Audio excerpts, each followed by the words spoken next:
மதுரையில் வரதட்சணை கொடுமை வழக்கில் கைது செய்யப்பட்டுள்ள காவலர் பூபாலனை விசாரணைக்காக காவல் நிலையத்திற்கு அழைத்து வரப்பட்டிருக்கிறார். இது தொடர்பான கூடுதல் விவரங்களோடு செய்தியாளர் வெற்றி இணைக்கிறார். வெற்றி, விவரங்கள். நந்தா, மதுரையில் அந்த வரதட்சணை கொடுமை செய்ததாக தங்கப்பிரியா என்ற இளம்பெண் கொடுத்த புகாரின் அடிப்படையில் அப்பன் திருப்பதி தலைமை காவலர் பூபாலன் மற்றும் அவரது தந்தை செந்தில்குமரன், தாய் விஜயா, தங்கை அனிதா ஆகிய 4 பேர் மீது 5 பிரிவுகளின் கீழ் வழக்கு பதிவு செய்யப்பட்டிருந்தது.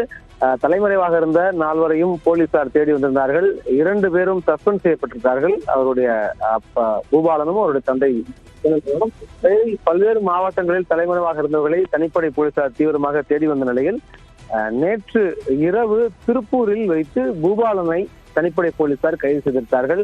கைது செய்யப்பட்ட பூபாலன் சற்று முன்னர் அப்பன் திருப்பதி காவல் நிலையத்திற்கு விசாரணைக்காக அழைத்து வரப்பட்டிருந்தார். அவர் நீதிமன்றத்தில் ஆஜர்படுத்தி அவர் சிறையில் அடைப்பதற்கான அந்த அலுவல் பணிகள் தற்பொழுது மேற்கொள்ளப்பட்டிருக்கின்றன. அவரிடம் அந்த ஆடியோ உரையாடல்கள் எல்லாம் வெளியாகிய நிலையில் அது தொடர்பான கூடுதல் விசாரணைகளும் அவரிடம் காவல்துறை நடத்தி கொண்டிருந்தார்கள். நன்றி வெற்றி, விவரங்களுக்கு.